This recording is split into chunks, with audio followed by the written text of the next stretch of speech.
kesempatan kali ini, saya akan menjelaskan 3 materi yang sangat penting dalam kehidupan sehari-hari, yaitu karbohidrat, protein, dan enzim. Ketiga zat ini berperan penting dalam metabolisme tubuh, memberikan energi, membangun sel, sampai mengatur reaksi kimia di dalam tubuh. Kita mulai dari karbohidrat. Karbohidrat adalah salah satu sumber energi utama bagi tubuh manusia. Hampir semua aktivitas kita, mulai dari bergerak, berpikir, bernapas, bahkan proses metabolisme yang terjadi tanpa kita sadari, semuanya membutuhkan energi yang sebagian besar berasal dari karbohidrat. Karbohidrat dibagi menjadi 3 kelompok besar. Kelompok pertama adalah monosakarida, yaitu karbohidrat paling sederhana yang langsung bisa diserap oleh tubuh. Contohnya glukosa, fruktosa, dan galaktosa. Kelompok kedua adalah disakarida, misalnya sukrosa, laktosa, dan maltosa. Karbohidrat ini harus dipecah terlebih dahulu sebelum bisa digunakan tubuh. Kelompok ketiga adalah polisakarida seperti pati, glikogen, dan serat pati menjadi sumber energi jangka panjang. Glikogen menjadi tempat penyimpanan energi di hati dan otot, sementara serat berfungsi membantu pencernaan. Proses pencernaan karbohidrat dimulai sejak makanan masuk ke mulut. Enzim amilase di dalam air liur mulai memecah pati menjadi gula sederhana. Setelah itu, di usus halus, karbohidrat diubah menjadi glukosa. Glukosa inilah yang kemudian masuk ke aliran darah dan digunakan sebagai bahan bakar utama sel tubuh. Jika glukosa berlebih, tubuh akan menyimpannya sebagai glikogen di hati otot. Bila simpanan glikogen penuh, kelebihan glukosa akan diubah menjadi lemak. Karena itu penting untuk mengatur konsumsi karbohidrat agar tidak berlebihan.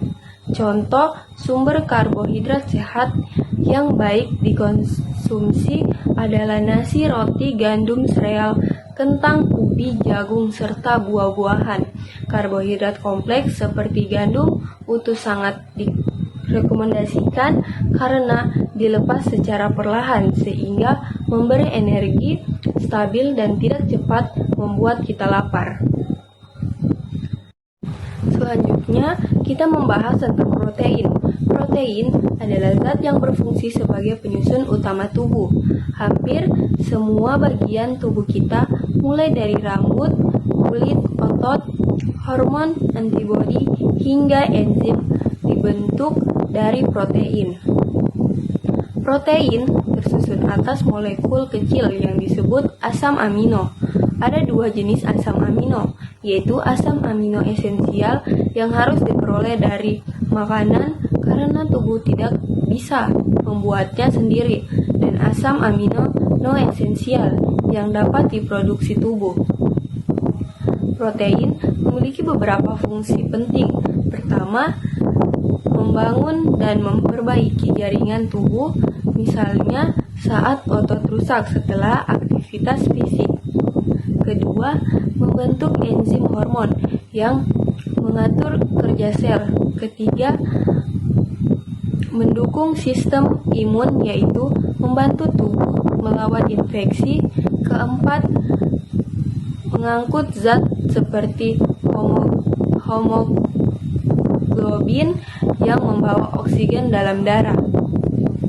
Pencernaan protein dimulai di lambung, di mana enzim pepsin memecah protein menjadi peptida kecil. Setelah itu, di usus halus, enzim lain seperti tripsin memecahnya menjadi asam amino. Asam amino inilah yang akan diserap tubuh untuk digunakan sesuai kebutuhan.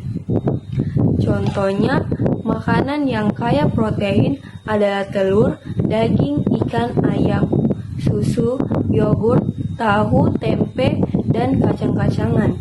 Mengonsumsi protein dalam jumlah cukup sangat penting untuk pertumbuhan penyembuhan luka, dan menjaga fungsi tubuh secara keseluruhan. Bagian ketiga adalah enzim, yaitu molekul protein khusus yang berfungsi mempercepat semua reaksi dalam tubuh.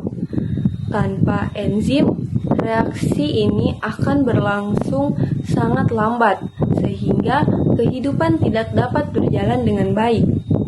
Enzim bekerja dengan prinsip kunci dan tembok, artinya setiap enzim hanya dapat bekerja pada satu jenis molekul tertentu atau substrat tertentu.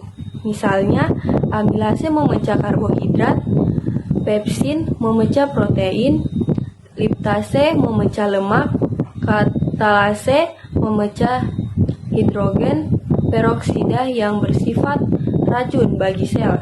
Setiap enzim memiliki kondisi kerja ideal seperti suhu tubuh sekitar 37 dan pH tertentu. Jika suhu terlalu tinggi atau terlalu rendah, enzim dapat rusak dan tidak bisa bekerja optimal. Peran enzim tidak hanya pada pencernaan, enzim juga berperan dalam respirasi sel, pembentukan energi, sintesis DNA, hingga memperbaiki kerusakan sel.